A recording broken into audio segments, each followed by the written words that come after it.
Alex is a marketing officer. He works at Big Pharma. On Monday, Alex meets his new team. Mia is 28 years old, and she is from Vietnam. She is Vietnamese.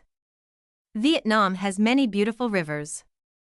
Carlos is 30 years old, and he is from Mexico. He is Mexican. Mexico has tasty food like tacos. Sarah is 35 years old, and she is from Australia. She is Australian. Australia has many beaches. John is 32 years old, and he is from the United Kingdom. He is British. The United Kingdom has green hills. Amina is 27 years old, and she is from Egypt. She is Egyptian. Egypt has the famous pyramids. Pierre is 40 years old, and he is from France. He is French. France has delicious bread and cheese. Alex feels happy because his team is friendly.